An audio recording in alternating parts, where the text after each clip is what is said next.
Dear students, welcome back.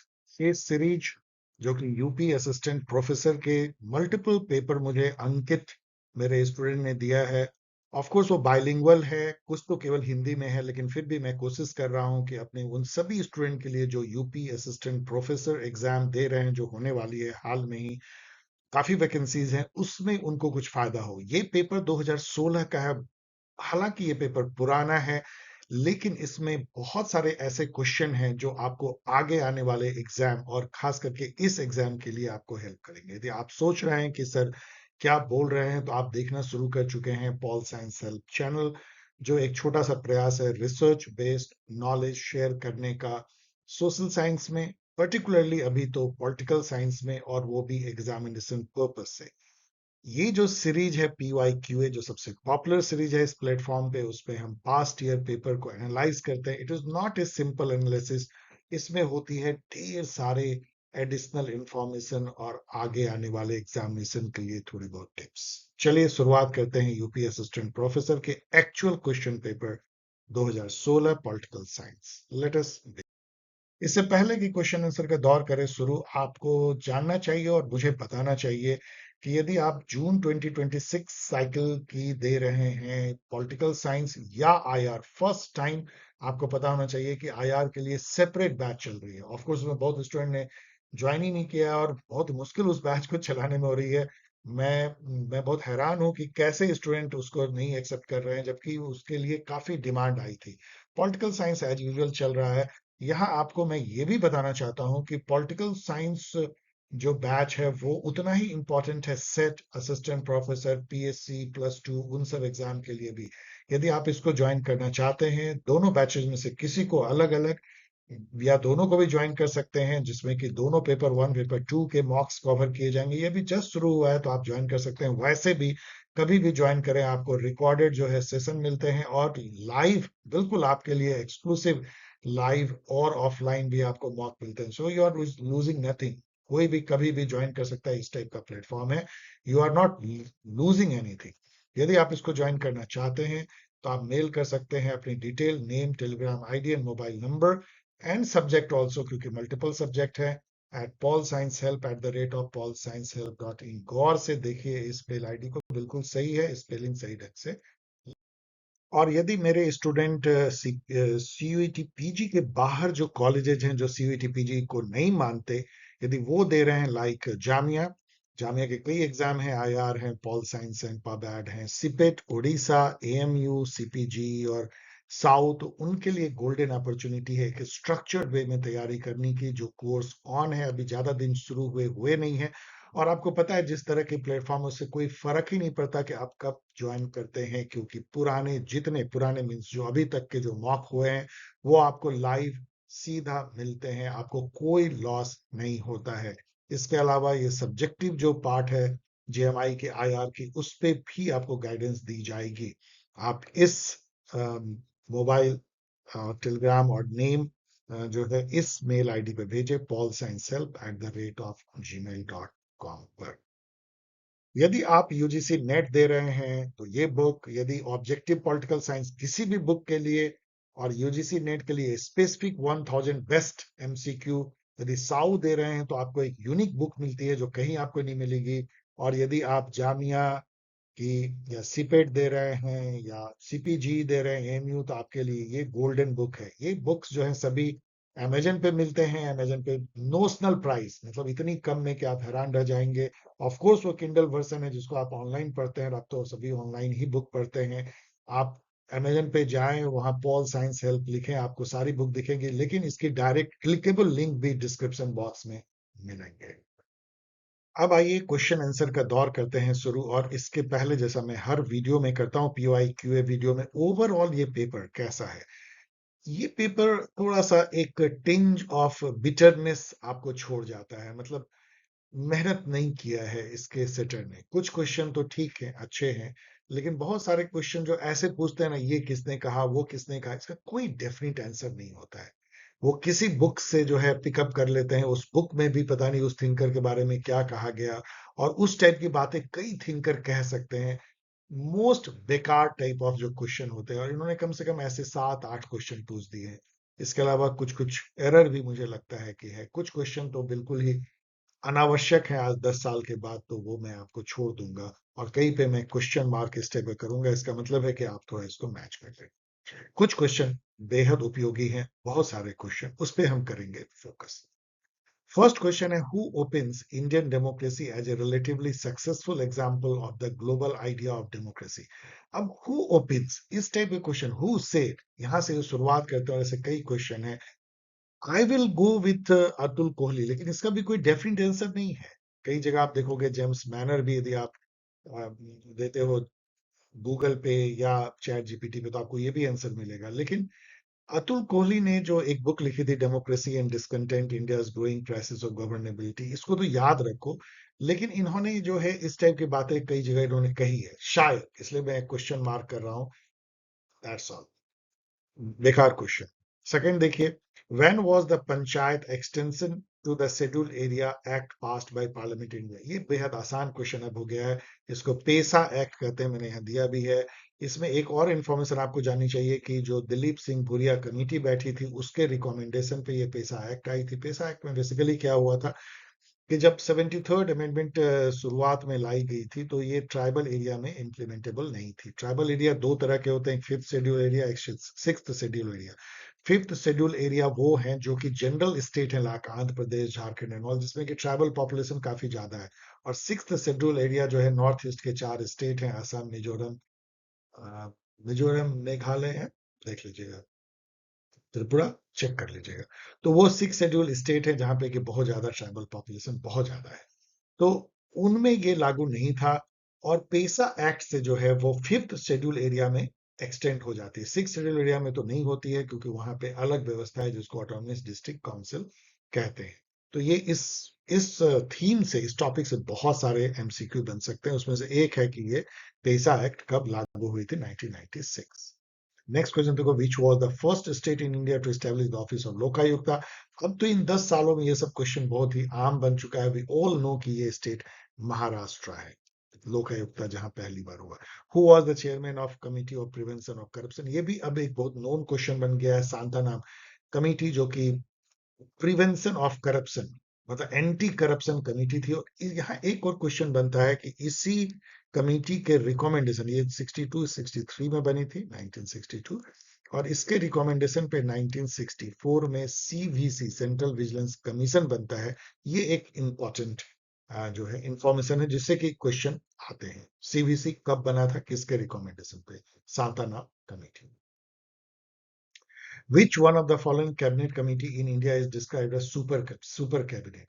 अब यहाँ पे थोड़ी सी आपको गवर्नमेंट ऑफ इंडिया की जो कैबिनेट सिस्टम है, ये सब कैबिनेट है। Appointment committee of cabinet, cabinet committee on security अभी बहुत ज्यादा मिल रही है क्योंकि वेस्ट एशिया क्राइसिस है। Cabinet committee on political affair, लेकिन ये जो है cabinet committee on economic affair, ये सुपर कैबिनेट है। तो क्योंकि इकोनॉमी ही तो पॉलिटिक्स है, पॉलिटिकल इकोनॉमी, तो वहां बड़े बड़े फैसले किए जाते हैं, जीएसटी काउंसिल जैसे, और टैक्स से, और चीजों के इकोनॉमिक जो पॉलिसी होती है, liberalisation, that's why.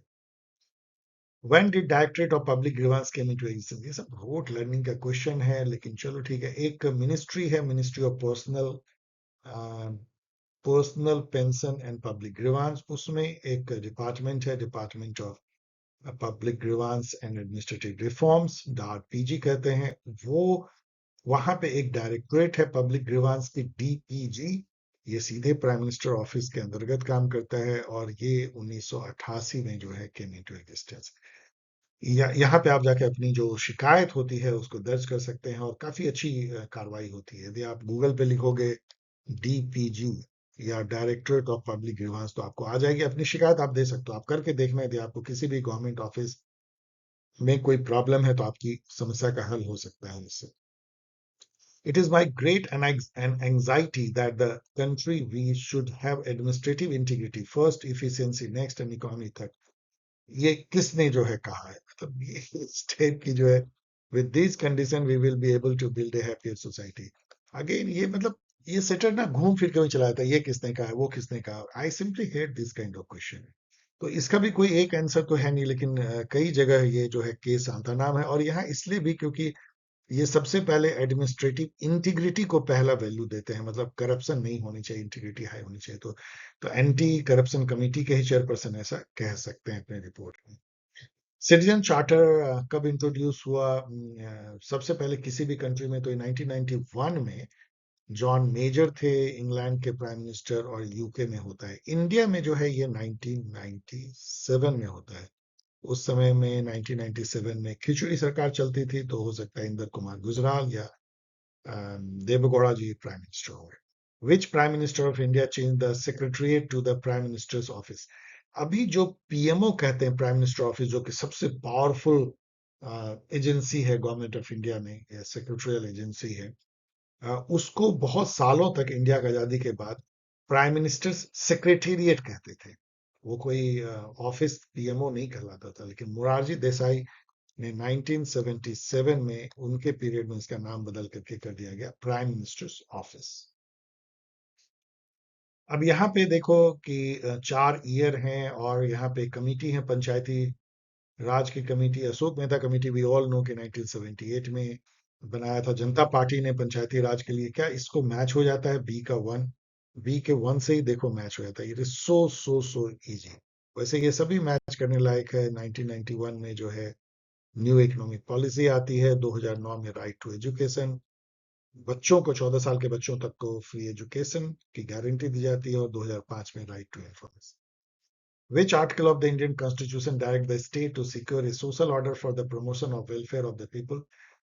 Welfare state की परिकल्पना आर्टिकल 38 में की गई है।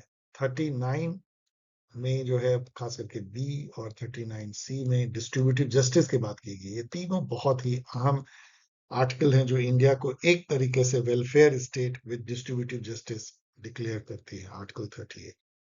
How many reports for the second administrative reform commission? Second administrative reform commission presented to the government for consideration, मतलब कितनी जो है सेकेंड एडमिनिस्ट्रेटिव रिफॉर्म कमीशन ने रिपोर्ट दिया? ये भी बहुत अब घिसा पिटा हो गया। 15 रिपोर्ट, इनफैक्ट कई स्टूडेंट उस 15 रिपोर्ट के नेम भी याद रखते हैं। 15। 30 नंबर देखो, 2012 will go down in the history of Indian democracy as defining year, a year in which citizen came center stage and debunked the old age myth of silent majority. अब again who said it? Again ये घूम फिर के चले आते हैं, किसने कहा? इस टाइप के क्वेश्चन मैंने कहा बेकार होते हैं। वैसे ये बहुत ही फेमस है, ये नेट पे मिल जाता है। ये विनोद रे ने कहा, विनोद राय ने। विनोद राय कौन थे? ये इंडिया के कंट्रोलर एंड ऑडिटर जनरल थे, जिन्होंने कि 2G घोटाले को उजागर किया था, जो बाद में पता लगा कोई घोटाला था ही नहीं। उसके बाद उनको काफी बड़े बड़े पद दिए गए। इन्होंने कई सालों तक जो है cricket control board of India, जो बीसीसीआई, उसको भी मैनेज किया था। अजीब सी बात है। उन्होंने एक बुक लिखा, not just an accountant, the diary of Nations conscience keeper, 2014 में, और उसमें इन्होंने ये बात कही अन्ना हजारे मूवमेंट के बारे में। When did the government of India decide to separate the audit from accounting? ये स्टार क्वेश्चन है, ये कई जगह मैंने देखा है पूछा जाता है। ऑडिट और अकाउंट जो सेपरेशन है सीएजी की, controller and auditor general of India, और सेंट्रल गवर्नमेंट में भी ऑडिट और अकाउंट की जो सेपरेशन है 1976 में होती है। Name the scholar who analyse leadership as circular response. ये चलो उसके पहले हम समझते हैं कि ये वैसे ये कथन जो है, या ये जो कॉन्सेप्ट है, मैरी पार्कर फोलेट का है, जो कि सोशल साइकोलॉजी के पर्सपेक्टिव से ऑर्गेनाइजेशन को एनालाइज करती है। कई चीजें, लाइक उनकी जो बहुत सारे थॉट हैं कि power with is better than power over. इसके अलावा वो कहते हैं कि सिचुएशनल ऑथोरिटी होती है। ऑथोरिटी जो है वो जॉब से जुड़ी होती है, सिचुएशन की होती है, कोई हायरार्की की नहीं होती है। इसके अलावा वो कहती हैं कि ऑर्गेनाइजेशन में जो कन्फ्लिक्ट होता है, यदि उसको इंटीग्रेशन से सुलझाया जाए तो वो कंस्ट्रक्टिव होता है, ऑर्गेनाइजेशन को आगे ले जाता है। इस तरह की बातें करती है। लेकिन एक बहुत इंपॉर्टेंट जो कॉन्सेप्ट उन्होंने दिया है वो है सर्कुलर रिस्पॉन्स का। वो सोशल साइकोलॉजी से भी आता है कि जब जब दो आदमी कम्युनिकेट कर रहे हैं, ए और बी, तो ए जो है कुछ बी को कहता है, तो बी केवल वही नहीं सुनता है जो ए अभी कह रहा है। बी ने जो इसको कहा कई बार, और ए ने जो कई बार बी को कहा, वो सब का जो summation plus this new information के साथ हम सुनते हैं। मतलब कहने का है कि it is a two way communication. और यदि लीडरशिप इस टाइप का बिहेव करे, तो वो कम्युनिकेशन बहुत इफेक्टिव होती है, सर्कुलर रिस्पॉन्स, ना कि one way communication, it is a circular response. You listen, and what you listen is not only a simple communication, you listen what that person said before also and what it means. Who has termed India as an example of polycentric nationalism?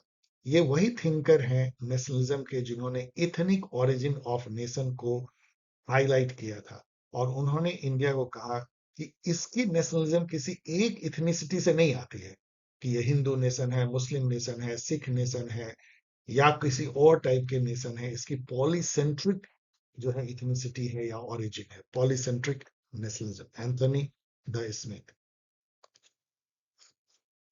यहाँ पार्था चटर्जी दिखते हैं जो nationalism को ही derivative discourse मानते हैं post colonial state like India में, जहां nationalism का हमारे मेन डिस्कोर्स में आता ही नहीं, पब्लिक डिस्कोर्स में कोई नेशन और नेशनलिज्म कोई मेन उसका स्थान नहीं है.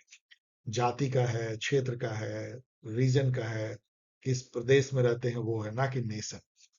विल कैमेलिका यहाँ पे हैं जो जाने जाते हैं मल्टीकल्चरल सिटीजनशिप के लिए, liberal perspective on multiculturalism. And Benedict Anderson है जिन्होंने नेशन को एक इमेजिन कम्युनिटी करार दिया.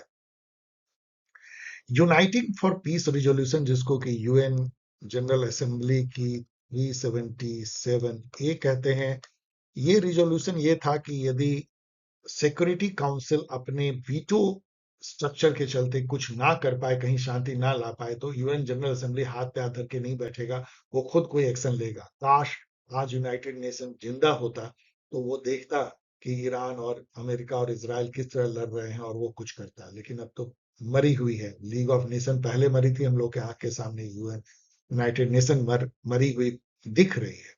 तो यूनाइटिंग फॉर पीस रिजोल्यूशन जो है वो यूएन के द्वारा अडॉप्ट किया गया था कोरियन वॉर के टाइम में. कोरियन वॉर 1950 से 1953 तक होती है. ये भी ध्यान रखिए कि इसी वॉर में नेहरू जी ने एक डिसिसिव रोल अपनाया था. उन्होंने इस वॉर को खत्म करने में बहुत बड़ा रोल निभाया था. Which one is the newest member of the, यहाँ चलो थोड़ा सा और इस पे आते हैं. वियतनाम क्राइसिस आपको पता है, ये उसी टाइप की वॉर थी जैसे अभी यूएस लड़ रहा है ईरान में, जहां वो हारता हुआ कुछ पैमाने पे दिखता है, ना मिलिटरीली नहीं लेकिन नैरेटिव की लड़ाई. लेकिन वहां तो उनको बहुत परेशानी हुई थी. 20 साल तक की लड़ाई चली थी, 1955 से 75 तक.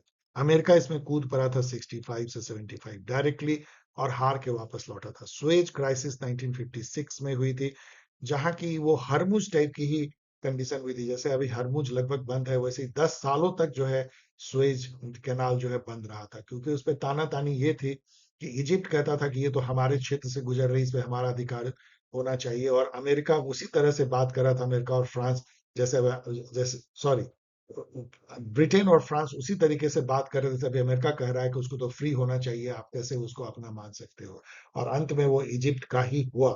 इजिप्ट ने उसको नेशनलाइज किया, और इजिप्ट के बिना परमिशन के वहां से कोई जाता भी नहीं है. Suez crisis was the crisis जिसमें पहली बार यूएन पीस कीपिंग फोर्स तैनात किया गया था. याद रखिए, क्यूबन क्राइसिस कौन नहीं जानता, अक्टूबर 1962, जहां की न्यूक्लियर वॉर के हम करीब पहुंच गए थे. आज फिर से क्यूबा को यूएस ने पूरी तरीके से एक तरह से घेराबंदी कर दी है, एक तरह से उसकी चोक कर दिया है, नेवल ब्लॉकेड लगा दिया है. फिर से वही सिचुएशन. लेकिन अभी क्यूबा बेचारा बहुत ही परेशानी में है, और उसको हेल्प करने वाला उस तरह का यूएसएसआर नहीं है जैसा उस समय में था. Which one is the newest member of the United nation, ये भी बहुत घिसा पिटा है. 193rd मेंबर यूनाइटेड नेशन का साउथ सूडान बनता है 2011 में. तो ये दो information. What is ASEAN plus three? ASEAN में आपको पता है अब तो 11 मेंबर है, पहले 10 होते थे. ये आसियान प्लस थ्री मैकेनिज्म जो है, 3 कंट्री और जुड़ जाते हैं, चाइना, जापान, साउथ कोरिया. इसमें यदि इंडिया भी जुड़ जाए और न्यूजीलैंड भी और ऑस्ट्रेलिया भी, तो ये हो जाता है आसियान प्लस 6. चलो आसियान प्लस 6, और इसमें यदि यूएसए और रसिया जुड़ जाते हैं तो ये हो जाता है आसियान प्लस 8, और इसको कहते हैं East Asian sum. Which among the following is a non traditional security threat? Non traditional मतलब जो स्टेट सेंट्रिक नहीं है, जिसमें थ्रेट जो है कोई देश को नहीं होकर के पॉपुलेशन को है, लाइक पैंडेमिक है, या भूखमरी है, या आप कह सकते हो कि अशिक्षा है, उस टाइप की जो सिक्योरिटी थ्रेट है या क्लाइमेट चेंज है, वो सब जो है नॉन ट्रेडिशनल सिक्योरिटी थ्रेट है। सो क्लाइमेट चेंज जो है एक नॉन ट्रेडिशनल सिक्योरिटी थ्रेट है, नॉन ट्रेडिशनल सिक्योरिटी थ्रेट। बान की मून जो यूएन सेक्रेटरी जनरल थे 2015 तक थे, वो किस कंट्री से बिलोंग करते 2016 तक? ये साउथ कोरिया के थे बान की मून। इन्हीं के समय में जो है सस्टेनेबल डेवलपमेंट गोल अपनाया गया था, 17 गोल। Which among the following has signed NPT? Nuclear non proliferation treaty, मतलब कि अब और हम प्रसार नहीं होने देंगे न्यूक्लियर टेक्नोलॉजी का। जितने कंट्री को हो गया, अब वो तो उसके आगे कोई और जो है वो उसको नहीं एक्वायर करेगा। अब ये कोई बात हुई कि आपके पास है और दूसरे को धमकाते रहोगे? तो ये ऐसे ही जो है ये डिस्क्रिमिनेटरी है, ये भेदभाव करता है, इसलिए इंडिया ने इसको साइन नहीं किया, पाकिस्तान ने भी नहीं किया और इसराइल ने भी नहीं किया। और आयरनी देखो कि ईरान ने किया और ईरान कुटा रहा है इसी बेसिस पे कि तुम न्यूक्लियर बम बना लोगे। ये दुनिया कैसी है आप जरा देखो। इंडिया ने बना लिया, पाकिस्तान ने बना लिया, इसराइल ने बना लिया। ये हम लोग फॉर्चुनेट है कि हमें नहीं कूटा गया, हम पे यूएस ने बॉम्ब नहीं बरसाया, लेकिन ईरान को नहीं बनाने के बावजूद भी कि तुम बना लोगे उसको कूट रहे हैं। जरा सोचो। विच of the which of the Indian prime minister establish Africa fund? अब ये सब तो बहुत पुरानी बात हो गई और पता नहीं इसका कोई यूज भी है। ये राजीव गांधी के टाइम में हुआ था। Who of the following do not belong to the realist school of international politics? ये सब बहुत ही घिसी पिटी क्वेश्चन है, लेकिन हर एग्जाम में आता है। इसमें देखोगे तो केनेथ वॉल्श जो फादर ऑफ न्यू रियलिज्म है, हेनरी किसिंजर जो सेक्रेटरी ऑफ स्टेट थे रिचर्ड निक्सन के टाइम में, he is known for shuttle diplomacy. क्या थे shuttle diplomacy?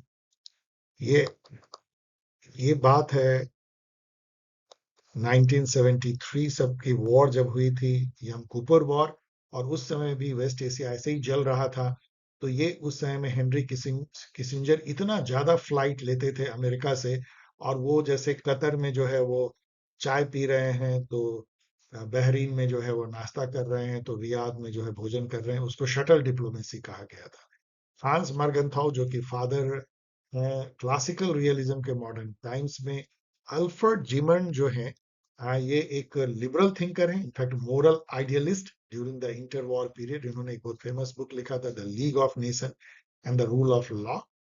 In fact Alfred Zimmern जो है वो पहले जो है प्रोफेसर थे वुडरो विल्सन चेयर, जो यूनिवर्सिटी जो थी अबर्स्ट मैथ जो यूनिवर्सिटी ऑफ वेल्स के अंदर जो है कॉलेज ऑफ इंटरनेशनल रिलेशन, वहां पे पहली बार इंटरनेशनल रिलेशन की जब पढ़ाई शुरू हुई वर्ल्ड में 1919 में, तो उसमें जो आईआर का जो डिपार्टमेंट था उसके हेड को वुड्रो विल्सन चेयर कहते थे। और फर्स्ट जो वुड्रो विल्सन चेयर के अधिकारी हुए वो अल्फ्रेड जिमर्न थे। याद रखिए चौथे उसके ईएच कार भी थे जिन्होंने लिखा था 20 ईयर क्राइसिस। ये भी पूछा जाता है कि पहली बार आईआर की स्टडी कहाँ शुरू हुई थी, और वही university of Aberystwyth Wales United Kingdom में पहली बार 1919 में शुरू हुई थी इंटरनेशनल रिलेशन की पढ़ाई। Which one of the following pair is not correctly matched? तो अब ये क्वेश्चन मैं आपके लिए छोड़ देता हूं, ये कहते हुए कि ये वाजपेयी जी ने लिखा था new dimensions of India's foreign policy, बाकी उतनी इंपॉर्टेंट है नहीं, आप खुद चेक कर लेना। एक्सिस ऑफ इविल इंपॉर्टेंट है। क्यों? क्योंकि अभी भी उसी one of the axis of evil से अमेरिका लड़ रहा है। तो एक्सिस ऑफ इविल ये किसने जो है पहली बार यूज किया था और किसके लिए? वैसे तो ये पूछ रहा है किसके लिए यूज किया गया है, तो ये जॉर्ज डब्ल्यू बुश, छोटे जॉर्ज डब्ल्यू बुश, जिन्होंने की वॉर ऑन टेररिज्म किया था, जो अफगानिस्तान जो है लड़ाई किया था इंडिया के साथ न्यूक्लियर डील किया था, उसकी बात करें। इनके फादर भी जो है प्रेसिडेंट रहे थे उससे बहुत पहले। तो जॉर्ज डब्ल्यू बुश ने जो है ईरान, इराक और नॉर्थ कोरिया को एक्सिस ऑफ इविल करार दिया था, और आज उसी के अगेंस्ट ट्रंप लड़ रहे हैं। Who of the following introduce the concept of बायोपॉलिटिक्स?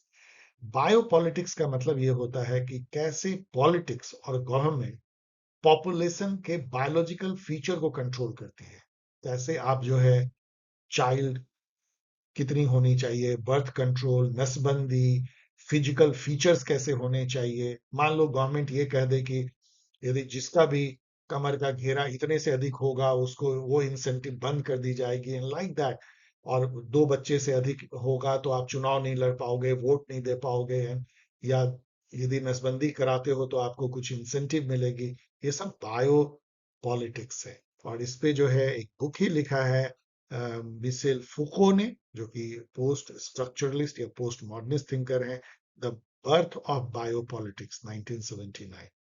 So he is Foucault, Michel फुको।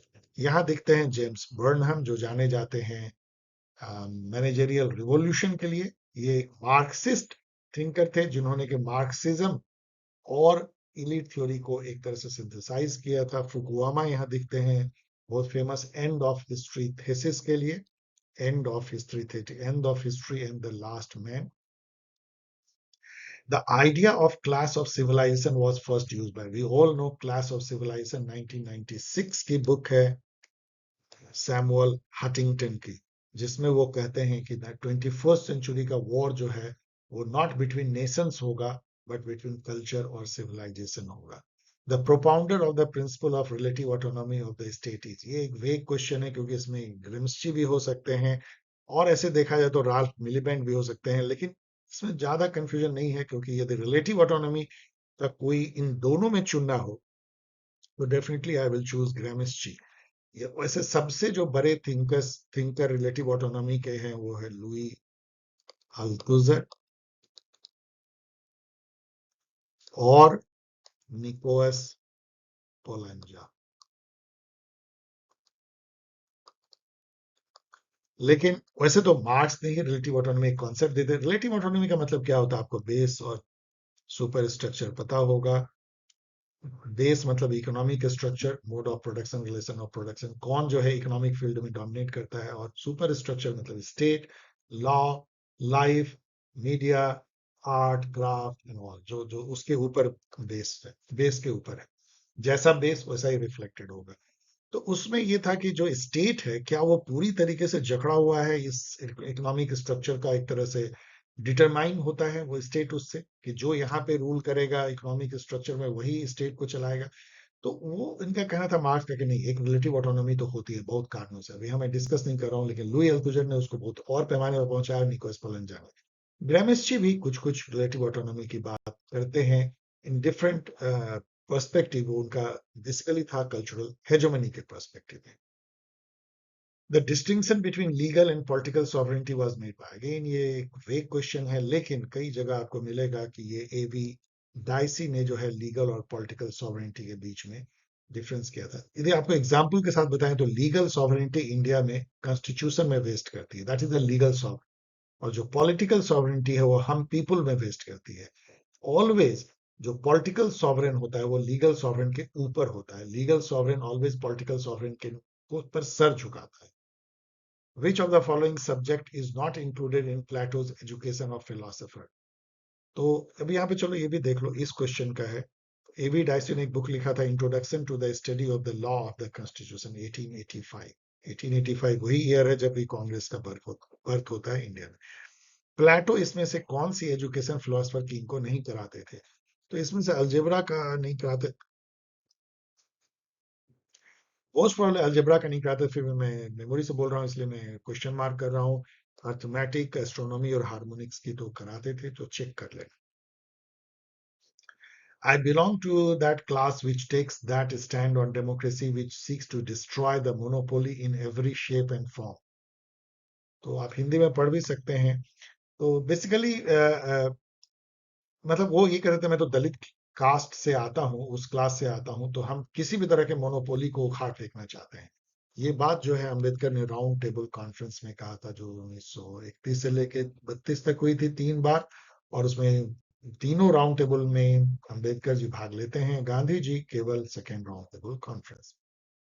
33 देखो, which of the following book was not written by M N Roy. ये थोड़ा अच्छा और ट्रिकी क्वेश्चन है क्योंकि इसमें बहुत छिपे छिपे हुए बुक हैं जो मैंने भी पहली बार देखा। 1 ईयर ऑफ नॉन कोऑपरेशन ये भी लिखा था एम एन रॉय ने।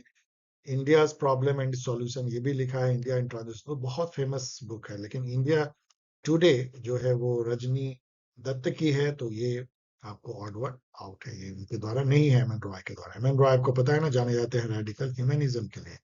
How many chapters are there in Gandhi Hind Swaraj? I don't know, क्या इस टाइप क्वेश्चन है, खोज लेना नेट पे। Divine punishment also falls on those who treat kings with disrespect. जो राजाओं का अनादर करते हैं उन पे दैवीय सजा होती है, दैवीय जो जो प्रलोभ हो, आप कहो कि दैवीय जो श्राप होता है, या प्रलय, वो टूट पड़ता है। इस टाइप की बात कौन बोलेंगे? एरिस्टोटल कभी इस टाइप के देवी देवताओं को, मैकियावेली कभी नहीं इन्वोक करते, हेगल नहीं, तो कौटिल्य ही बच जाते हैं जो सेमी डिवाइन थ्योरी भी देते हैं। तो एक ही इसमें बचता है। Which of the following is not included in the classification of government made by Rousseau? Rousseau कहते हैं तीन टाइप का government, monarchy, aristocracy and democracy. वो ओलिगार्ची की बात नहीं करते। अच्छा क्वेश्चन है, ये सब अच्छे क्वेश्चन है। यहाँ पे देखो, ये चारों जो हैं बहुत ही फेमस लिबरल कम्युनिटेरियन थिंकर हैं अमेरिका के। 1980s 90s में इन लोगों ने काफी नाम कमाया। कम्युनिटेरियनिज्म मतलब कि जो कम्युनिटी को प्रेशर देते हैं, एक तरह का बैलेंस इंडिविजुअल राइट और कम्युनिटी सोशल गुड में। इसमें चार्ल्स टेलर की बुक है sources of the self, liberalism and the limit of justice, बहुत फेमस बुक है। माइकल सैंडल की sphere of justice, sphere of justice जो है माइकल वॉल्जर की है, जिसमें कि वो कॉम्प्लेक्स इक्वलिटी का कॉन्सेप्ट देते हैं। और आफ्टर वर्च्यू एलेस्टेडे मैकलिंटायर की। आप इसको मैच कर लेना, एक ही से अगर काम हो जाएगा। From each according to his abilities to each according to his needs, ये स्टेटमेंट किस बुक में मार्क्स के अपियर होता है? ये तो मैं हमेशा पूछता रहता हूँ, मेरे गाइड वाइड में भी है। Critique of the Gotha programme. इसकी ईयर याद है आपको? मैं मेमोरी से बोल रहा हूँ, 1875। क्रोनोलॉजी में याद हो सकता है।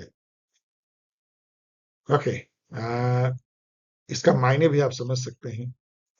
जो जितना एबल है वो अपना कंट्रीब्यूट करे सोशल प्रोडक्शन में, और जिसको जितना चाहिए जो प्रोडक्शन हो रहा है उससे अपने नीड के अनुसार ले ले। True communism. In which one of the book Hegel rights the rational is real and real is rational? क्या मायने है इसके? पहले चलो आंसर के पहले, the rational is real and real is rational. Rational का मतलब तार्किक, लॉजिकल, मतलब उठपटांग नहीं। जैसे अभी कोई बोले क्या हो रहा है वेस्ट एशिया में, क्या ये लॉजिकल है, ये तार्किक है? तो यदि हेगल आज होते तो बोलते कि यस, जो हो रहा है वो बिल्कुल लॉजिकल है, लॉजिकल है। और जो होता, और जो लॉजिकल है वही होता है। इनफैक्ट ये गीता में भी यही कहा गया है कि जो हो रहा है वो अच्छा हो रहा है, जो होगा वो अच्छा होगा, जो हुआ वो अच्छा है। अच्छा का मतलब लॉजिकल, रैशनल, हो रहा है मतलब रियल, सेम।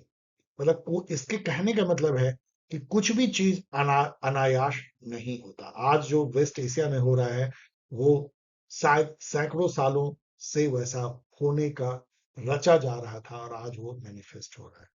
ये उन्होंने अपनी बुक फिलोसफी ऑफ राइट में कही थी, जो 1820 1821 में थी। इसी में उन्होंने इथिकल लाइफ, जिसके कंपोनेंट में फैमिली, सिविल सोसाइटी और स्टेट की बात उन्होंने की थी। And I am the Peter who denied his master. Interesting question, ये मैंने एक बार और कहीं किसी एग्जाम में देखा था। ये किसने कहा है? मैं ये नहीं बोलूंगा कि ये क्वेश्चन बेकार है, क्योंकि ये बहुत मजेदार है। ये जॉन स्टुअर्ट मिल ने कहा था बेंथम के बारे में। बेंथम उनके टीचर थे, उनके गुरु थे। और उनकी जो यूटिलिटेरियनिज्म थी उसको उन्होंने बहुत चेंज कर दिया था। उसमें उन्होंने क्वांटिटी ऑफ हैप्पीनेस के साथ क्वालिटी ऑफ हैप्पीनेस जोड़ दिया था, higher level pleasure, lower level pleasure. और इसीलिए उन्होंने कहा था कि मैं वो टीचर हूं जो अपने मास्टर को जिन्होंने डिनाई किया, मतलब उसको उन्होंने काटा। War and storms are best to be friend of, मतलब दोस्त बनाए जाने चाहिए, but peace and calms are better to endure. तो ऐसा किसने कहा होगा? आ, मैं आई विल, अब ये सब क्वेश्चन तो चलो मैं क्या बोलूं, मतलब ये सब क्वेश्चन आई डोंट थिंक कि मैं कोई इस पे ज्यादा टाइम भी बिताऊंगा। एडवन बर्ग, आप ले लो। State is the march of God on earth. अब तो ये आपको क्वेश्चन घिसा पिटा लगता हो, कितने ही एग्जाम में मैंने ही इसको एनालाइज किया है। State is March of the God on अर्थ। और आपको पता है ये किस बुक में उन्होंने कहा है? ये भी फिलोसफी ऑफ राइट में उन्होंने कहा है, हेगल। यहाँ पे देखो, चार बुक हैं, ये बहुत आसान है। डी होमनी जो है वो हॉब्स की, इसी से मैच हो जाता है, ए का टू। तो AK2 से ही आप 50-50 गेम खेल लेते हो। इमिली जो है एजुकेशनल ट्रीटीज है, रूसो के एजुकेशन के बारे में लिखते हैं, कैसे बच्चों को एजुकेशन देना चाहिए। आर्ट ऑफ वॉर जो है मैकियावेली की है। सुन जू भी लिखते हैं इसको, और सम थॉट्स कंसर्निंग जस्टिस तो लॉक की बुक है, मैच कर ले। Which of the following schools had laid the foundation of behavioralism? The Chicago School of Political Science, जिसके फाउंडर थे Charles Mariam, is known for founding the behavioral movement in political science. आपको ये भी पता होना चाहिए कि चार्ल्स मैरियम के ही फेमस शिष्य थे like Harold Lasswell, Almond and even Herbert Simon भी काफी प्रभावित थे। ये सब उन्हीं से निकलते हैं। विच of the following is not A model of representation? मतलब कि आपको पता है कि लॉक के टाइम से जो वेस्टर्न डेमोक्रेसी है वो रिप्रेजेंटेटिव डेमोक्रेसी है। तो रिप्रेजेंटेशन का जो मॉडल है कई बनाया गया, एडमंड ब्रुक ने बनाया और डेविड ह्यूम और कई लोगों ने बनाया है। जैसे एक मॉडल है डेलीगेटिव मॉडल, जो रिप्रेजेंटेटिव होते हैं। मान लो आपका कंस्टिट्यूएंसी है, उसके एक रिप्रेजेंटेटिव है, हार कह लो, वो डेलीगेट जैसे हैं। मतलब कि उनको कुछ पावर आपने जस्ट डेलीगेट किया, लेकिन रियल मतलब वो पूरी तरह स्वच्छंद नहीं है, कुछ भी आपके बिहाफ में संसद में जाके बोल दें। और मतलब आपके डेलीगेट है, आपके ही भावना से वो जुड़े हुए रहेंगे, आप जैसा कहोगे वैसा वो करेंगे, जितनी पावर दोगे। एक मैंडेट मॉडल है जिसमें कि आपने उन्हें मैंडेट दे रखा है कि आप जो भी चाहो, आपको ट्रस्ट है, आप जो चाहो हमारे बिहाफ में करो। यू आर नॉट डेलीगेट, आप मतलब हमको रिप्रेजेंट करते हो और आपको पूरी फ्रीडम है। एक रिजेम्बलेंस मॉडल है जहां रिप्रेजेंटेटिव जो है वो जिस कॉम को रिप्रेजेंट करते हैं या जिस तबके को, वैसे ही होने चाहिए। मान लो कि दलित बहुत ज्यादा है तो दलित रिप्रेजेंटेटिव होना चाहिए, मुस्लिम बहुत ज्यादा है तो मुस्लिम रिप्रेजेंटेटिव। लेकिन प्रिमिटिव मॉडल कोई मॉडल नहीं है। By which of the following points Huntington did not express the concept of political development? Political development को उन्होंने चार जो पर्सपेक्टिव या पॉइंट से दर्शाया था कि जब जब कोई इंस्टीट्यूशन किसी भी थर्ड वर्ल्ड कंट्री में डेवलप होता है तो वो एडेप्टेबिलिटी होती है, वो सोसाइटी से अडेप्ट करता है, उसकी जो है कॉम्प्लेक्सिटी बढ़ जाती है, ना कि फ्लेक्सिबिलिटी। ऑटोनॉमी होनी चाहिए, कोहेरेंस। यहाँ मैंने दिया है क्या है, इसको पढ़ लेना चाहिए, बहुत ज्यादा है तो मैं एक्सप्लेन नहीं कर रहा हूँ। फ्लेक्सिबिलिटी नहीं है, यही सही ऑप्शन है। According to Lucian Pye, which of the following is not a feature of political development? जैसे वहां आपने देखा चार, adaptability, complexity and autonomy and blah blah, वैसे यहाँ पे तीन है, equality, capacity and differentiation. Justice नहीं है। मतलब जब कोई भी समाज, जो थर्ड वर्ल्ड कंट्री के बारे में कहा जाता है कि जब वो पॉलिटिकल डेवलपमेंट होती है तो वो समाज इक्वालिटी पे बेस्ड होने लगता है। मतलब ऊंच नीच, बर्थ बेस्ड जो होती है, एस्क्रिप्टिव स्टेटस वो खत्म हो जाती है। समाज जो है ट्रू मायने में डेमोक्रेटिक हो जाता है। इसके अलावा उसकी जो इंस्टीट्यूशन होती है उसकी कैपेसिटी काफी बढ़ जाती है, मतलब वो कॉम्प्लेक्स हो जाती है, जो हंटिंगटन कहते हैं स्ट्रक्चर और फंक्शन। एक ही स्ट्रक्चर एक फंक्शन करता है, वो डिफरेंशिएशन से दर्शाया जाता है। इस तीनों को उन्होंने इक्वलिटी, कैपेसिटी, डिफरेंशिएशन को डेवलपमेंट सिंड्रोम कहा था। बाद में जेम्स कोलेमैन ने इस पर पूरी बुक लिखी थी, equality, capacity, differentiation, development syndrome.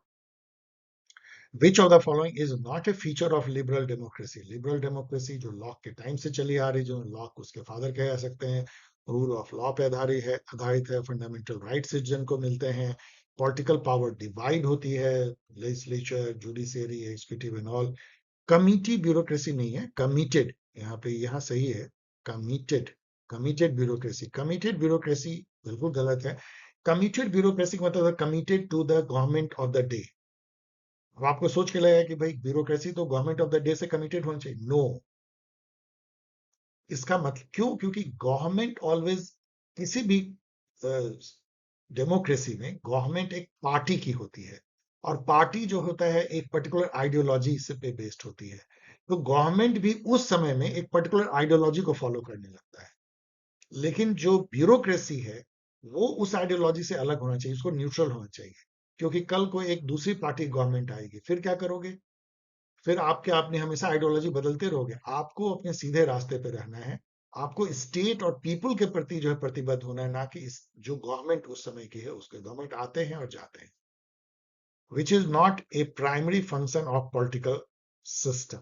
Political system की जो जनरली फंक्शन है इनपुट फंक्शन है। यदि ये सिस्टम है पॉलिटिकल सिस्टम, तो इनपुट फंक्शन जिसमें आता है political socialisation, interest articulation, interest aggregation, political communication, ये पॉलिटिकल पार्टी करती है। लेकिन यहाँ पे देखोगे इंटरेस्ट प्रमोशन है, ऐसा तो कुछ नहीं है। Interest aggregation, articulation, political communication. The concept of political decay is associated with the name of. एक बहुत फेमस बुक लिखा हटिंगटन ने, political development and political decay 1965 में, जिसमें उन्होंने ये कहा कि जब कोई भी सोसाइटी जैसे थर्ड वर्ल्ड कंट्री डेवलप करता है तो एक तसल चलता है कि जो उसके पॉलिटिकल इंस्टीट्यूशन है, लाइक कोर्ट, कचहरी, एंड जितने भी institution, parliament, all CAG, CBI, CBC, ED and many other, वो कितना जनता के एस्पिरेशंस पे खड़ा उतरते हैं, कितनी तेजी से वो डेवलप खुद को करते हैं, कैपेसिटी बनाते हैं, कॉम्प्लेक्स होते हैं, ऑटोनोमस होते हैं, और जनता के आकांक्षा को कितना मीट कर सकते हैं। एक तरफ है इंस्टीट्यूशन की डेवलपमेंट और दूसरी तरफ है जनता के आकांक्षा। यदि जनता के आकांक्षा ज्यादा हो जाए और इंस्टीट्यूशन मैच में कर पाए तो पॉलिटिकल डीके होगा, और यदि इंस्टीट्यूशन बहुत तेजी से डेवलप कर जाए और जनता की आकांक्षा को मीट करे तो पॉलिटिकल डेवलपमेंट होगा। Huntington. Which one of the following is an obstacle in the making of a healthy public opinion? Public opinion बनाने में आपको पता है इंडिपेंडेंट मीडिया का बहुत बड़ा हाथ है, डेमोक्रेटिक गवर्नमेंट होनी चाहिए। पता नहीं क्या लिखते हैं, डेमोक्रेटिक गवर्नमेंट यहाँ लिखा है लेकिन यहाँ डेमोक्रेटिक छोड़ दिया है, गवर्नमेंट इधर कर दिया है। यहाँ पॉलिटिकल पार्टी लिखना चाहते थे तो यहाँ गवर्नमेंट, यहाँ पे पॉलिटिकल पार्टी है। क्या टाइपो एरर है, कोई देखता भी नहीं है लगता है इस पेपर को। तो लेकिन पब्लिक एपैथी तो कभी नहीं हुआ। पब्लिक एपैथी मतलब कि पब्लिक पैरोकियल, उसको पता ही नहीं है क्या हो रहा है दुनिया में, तो वो पब्लिक ओपिनियन बनाने में थोड़ी हेल्प करेगा। Which one of the following is not a function of pressure group? Pressure group पता है क्या होती है? वो अपने जो ग्रुप होती है जिसको वो रिप्रेजेंट करते हैं उसके लिए लॉबी करती है, जैसे कि मेडिकल एसोसिएशन है, या ट्रेडर्स एसोसिएशन है, बिजनेस एसोसिएशन है, FICCI, ASSOCHAM, chamber of commerce and all. ये सारे जो हैं वो प्रेशर ग्रुप की तरह काम करते हैं, जो कि सरकार से लॉबी करते हैं अपने मेंबर्स के फायदे के लिए, पर्टिकुलर पॉलिसी बनाने के लिए। लेकिन वो कभी इलेक्शन नहीं लड़ते हैं। इलेक्शन लड़ने का काम पॉलिटिकल पार्टी का है, प्रेशर या इंटरेस्ट ग्रुप का नहीं है। वो एनोनिमसली काम करते हैं। सो ये वो नहीं करेंगे, बाकी सब करेंगे, पढ़ लें। Who describes the pressure group as anonymous empire? जैसे मैंने कहा ना, एनोनिमसली काम करते हैं, छुपे हुए पर्दे के पीछे प्रेशर ग्रुप काम करते हैं। इसलिए ऐसी फाइंडर ने एक आर्टिकल ही लिखा था, anonymous empire, a study of the lobby in the Great Britain. In fact book इन्होंने लिखा था तो इन्होंने एनोनिमस एम्पायर कहा था। प्रेशर, अमेरिका और इंग्लैंड में तो pressure group really anonymous empire की तरह काम करते हैं, लॉबिस्ट। और यदि आप देखो तो जो अभी वॉर हो रही है इसराइल और जो अमेरिकन लड़के मिल के लड़ रहे हैं, लोग कहते हैं कि इसमें एक प्रेशर ग्रुप जो है जिसको कि जूइश लॉबी कहते हैं अमेरिका में, वो एनोनिमस एम्पायर का हाथ है, जो पूरे कब्जा किए हुए है अमेरिका के कांग्रेस पे, मतलब वहां के पार्लियामेंट पे और पूरे वहां के सत्ता पे। और वो एक तरह से समझो कि डीप स्टेट की तरह एक्ट करता है anonymous empire. Which one of the following is not included in the Duverger's classification political parties based on organizational analysis? तो डुवर्जर ने जो है पॉलिटिकल पार्टी के चार टाइप की ऑर्गेनाइजेशन आइडेंटिफाई किया था कि political party as a branch काम करती है, एज ए सेल काम करती है, एज ए कॉकस काम करती है, एज ए मिलिशिया भी कई जगह काम करती है। लेकिन ओलिगार्ची उन्होंने नहीं कहा था। ओलिगार्ची किसने कहा था? रॉबर्ट माइकल, जिन्होंने पार्टी को एक ओलिगार्ची करार दे दिया था, पॉलिटिकल पार्टी को। Iron law of oligarchy, Robert Michael. The parties are bets bets या best defence against the growth of dictatorship in the country.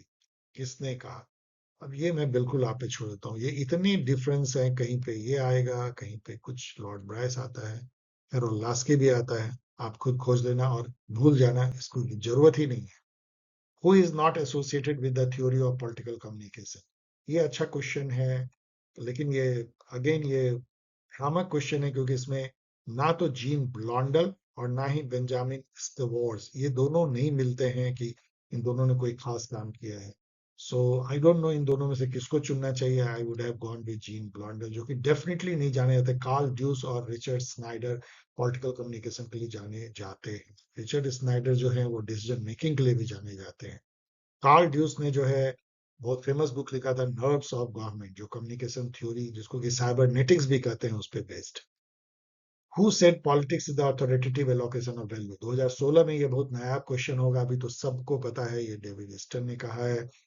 Which one of the following pair is not properly matched? यहाँ पे आपको बचा ले जाता है the iron law of ओलिगार्ची, क्योंकि अभी आपने देखा ये रॉबर्ट माइकल्स की कॉन्सेप्ट है, तो मोज्गा ने रूलिंग क्लास बुक लिखा है, मिल्स ने बुक लिखा है the power elite. C Wright Mills, ना कि जेम्स, या आप सी राइट मिल्स। बॉटमोर ने लिखा है elite and society, and Schumpeter, Joseph Schumpeter ने बुक लिखा है कैपिटलिज्म, सोशलिज्म एंड डेमोक्रेसी, जिसमें उन्होंने डेमोक्रेसी को करार दिया एक मेयर पॉलिटिकल प्रोसेस जिसके थ्रू मासेस जो हैं इलीट को चुनती हैं through periodic competitive election. So democracy is nothing but a process of choosing elite ruler by the masses, कोई ग्रेट चीज नहीं है। Which one of the following is not related to union state relation in India?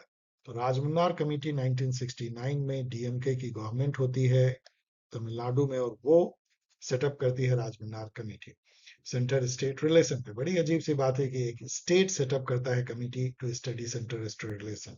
Not only 1969 में DMK government ने किया, उन्होंने ये बात रिपीट किया पिछले साल, जबकि जस्टिस कुरियन कमेटी उन्होंने बिठा दी सेंटर स्टेट रिलेशन पे। उसके अलावा वेस्ट बंगाल की गवर्नमेंट मेमोरेंडम भी इसी से रिलेटेड थी, जिसमें कि उन्होंने बहुत सारे बातें कही थी कि कैसे सेंट्रल स्टेट का रिलेशन होना चाहिए। आनंदपुर साहब रेजोल्यूशन जो है 1973, वो भी इससे संबंधित है। पुंछी एमएम पुंछी कमीशन 2007 में बनती है, ये दूसरी कमीशन होती है सेंट्रल स्टेट रिलेशन जो सेंट्रल गवर्नमेंट बनाती है। उसके पहले 1983 में सरकारिया कमीशन बनती है सेंट्रल स्टेट रिलेशन को अध्ययन करने के लिए।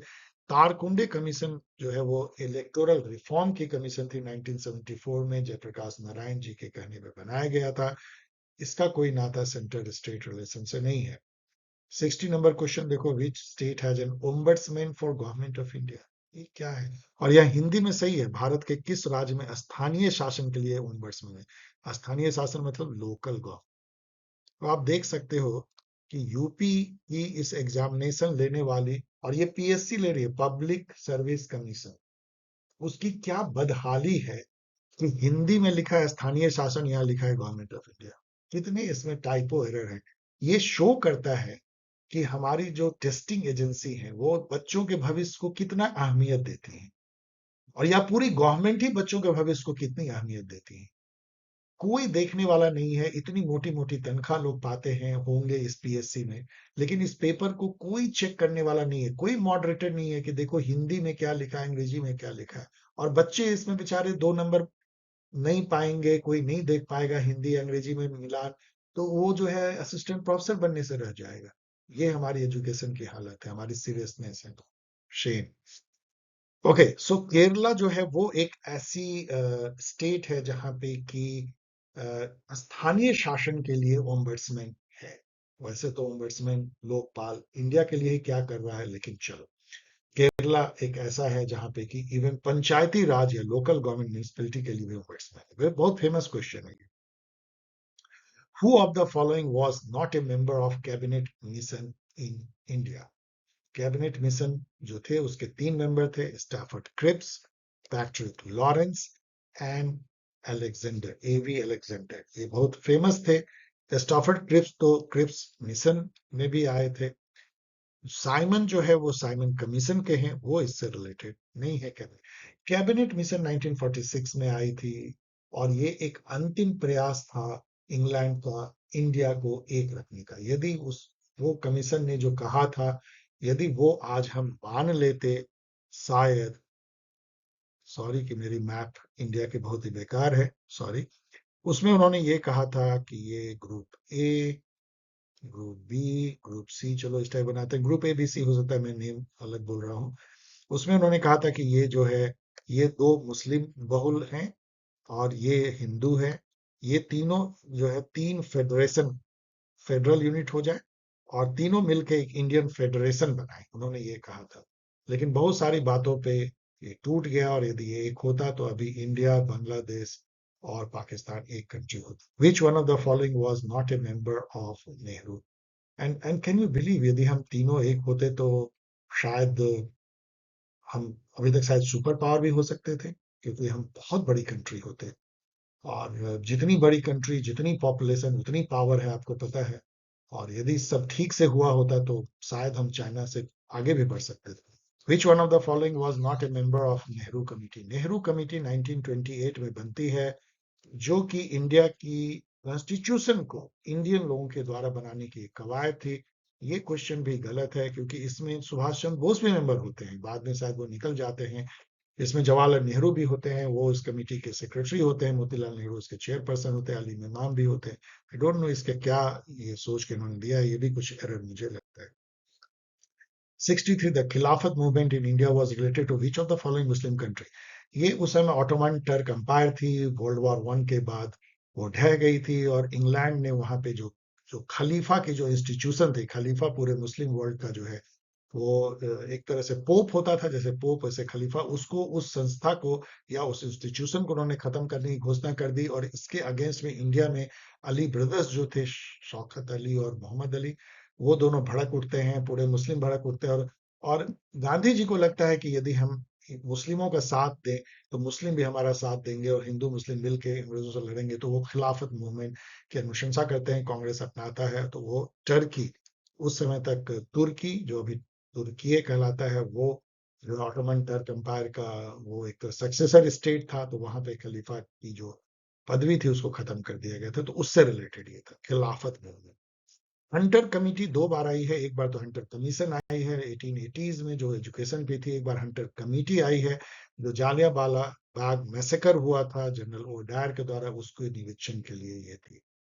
65 देखो यहाँ पे कौन सा सही मैच नहीं है, ये आपको बचा लेता है दिस आइडिया ऑफ इंडिया को। मैं हमेशा याद रखता हूँ, आप भी याद रखो कि द आइडिया ऑफ इंडिया ये बहुत फेमस बुक है सुनील खिलनानी की। और चूंकि यहाँ अतुल कोहली लिखा हुआ है, इसलिए आपको ये मिल जाता है कि ये नहीं है। इसका मतलब कि ये सही है, पॉल और ब्रास ने लिखा होगा factional politics in Indian state. Singh, Harrison, Ronald Dworkin की टेकिंग राइट सीरियसली को भी याद कर लो। The area of constituency for purpose of general election कौन डिटरमिन करता है कि ये कंस्टिट्यूएंसी कितनी बड़ी होगी, कौन कंस्टिट्यूएंसी कहां से कहां तक होगी? इसको डेलिमिटेशन कहते हैं, निर्धारण, क्षेत्र निर्धारण, और डेलिमिटेशन कमीशन करता है। इस संबंध में कुछ एडिशनल इंफॉर्मेशन जानिए कि 1950 से, जब से हम आजाद और कॉन्स्टिट्यूशन बना है, तब से केवल 4 बार जो है डेलिमिटेशन कमीशन बनी है और डेलिमिटेशन किया है, 52, 63, 73, 2002। 2003 में एक अमेंडमेंट आता है, 84th अमेंडमेंट, उसके तहत जो डिलिमिटेशन है उसको फ्रीज कर दिया जाता है, बंद कर दिया जाता है तब तक जब तक कि 2026 के बाद जो सेंसस होगा, फिर उसके बाद होगी। ये एक बहुत इंपॉर्टेंट इंफॉर्मेशन है, वाजपेयी जी के टाइम में किया गया था, याद रखिए। In India the collegium system is associated with, collegium system जो है वो जुडिशियरी के लिए है, जो हायर, जो जजेस जुडिशियरी है like high court and supreme court, उसमें जजेस के ट्रांसफर और अपॉइंटमेंट को रिकमेंड करते हैं सरकार को, और जनरली उनके रिकमेंडेशन एक तरह से बाइंडिंग होती है। अब ये जो कॉलेजियम सिस्टम है, ये 3 जजेस केस से उभर के आई है, कोई ना तो कॉन्स्टिट्यूशन में लिखी है, ना ही कोई एक्ट बनी है, ना ही कोई कैबिनेट के रिजोल्यूशन है, बल्कि एक तो जुडिशियरी में 3 जजेस केस आते हैं, आप नेट पे जाके मेरे गाइड में पढ़ सकते हैं, उसमें उससे ये कॉलेजियम सिस्टम 1998 तक उभर करके आता है। Who presided over the all party conference 1928? अभी आपने देखा कि नेहरू कमेटी बनी थी कॉन्स्टिट्यूशन को बनाने के लिए, उसकी रिपोर्ट पे जो है ऑल पार्टी कॉन्फ्रेंस हुई थी, जिसको M.A. अंसारी ने जो है वो प्रेजाइड ओवर किया था। The number of fundamental duty mention in part 4A of the constitution कितनी है? ये पहले तो 10 ही थी, जब ये शुरू में 1976 में 42nd अमेंडमेंट से इंसर्ट की गई थी कॉन्स्टिट्यूशन में, पार्ट 4A और आर्टिकल 51A, तो केवल इसमें 10 थी। लेकिन बाद में 86th अमेंडमेंट से, जो कि राइट टू एजुकेशन देती है, उससे 11वीं ड्यूटी जोड़ी गई, जो कि माँ बाप या गार्जियन की ड्यूटी थी कि अपने 14 साल के बच्चों को काम में न लगाएं, उन्हें पढ़ने दें। 70 और लास्ट क्वेश्चन है, in whose description Maulana Azad, Jawaharlal Nehru, Vallabh Bhai Patel and Rajendra Prasad form the oligarchy within the constituent assembly? Oligarchy मतलब जो पावरफुल व्यक्ति जो कंट्रोल करते हैं किसी ऑर्गेनाइजेशन को, तो ये 4 कंट्रोल करते थे इंडियन कॉन्स्टिट्यूंट असेंबली को, एज पर ग्रैनविल ऑस्टिन, जिन्होंने बहुत फेमस बुक लिखा Indian constitution the corner stone of a nation 1966 में। इनफैक्ट ये बुक इतनी फेमस हुई ऑस्टिन की कि कई बार लोग इसको ग्रंथ मानते हैं कॉन्स्टिट्यूशन के कमेंट्री पे, और जजेस भी सुप्रीम कोर्ट हाई कोर्ट के इसको रेफर करते हैं। So Granville Austin. Dear student, thanks for watching. और दो बैचेज जो मैंने आपको पहले बताया उसको फिर से रिमाइंड कर रहा हूँ। एक कंबाइंड बैच है जो आप ज्वाइन कर सकते हैं यदि आप जेएमआई, साउ, सिपेट, एएमयू, सीपीजी ये सब एग्जाम दे रहे हैं। दूसरी जो दो बैचेज अलग अलग सब्जेक्ट के लिए चल रही हैं, यूजीसी नेट जून बैच के लिए एक आईआर की सेपरेट है, सब्जेक्ट कोड 90, और पॉल साइंस की। यदि इसमें आप ज्वाइन करना चाहते हैं तो mail ID of course better होगा कि आप इसमें ना भेज करके आप जो है pol science help @, same pol science help .in में भेजें। वैसे इसमें भी यदि आप भेजते हैं तो आपको रिस्पांस मिलेगा। और इसके लिए जेएमआई के लिए अदर एग्जाम के लिए तो paulsciencehelp@gmail.com पे भेजें। इस तरीके से आप मुझसे बातें कर सकते हैं, मिल सकते हैं। मैं कोशिश करता हूं आपके सवालों का जवाब देने के, आपके प्रॉब्लम को सॉल्व करने की। यदि वो एक दो लाइन में जवाब दे करके हो तो मुझे अच्छा लगता है आपके मेल को रिसीव करके। Please be in touch and take care and enjoy this session. Bye.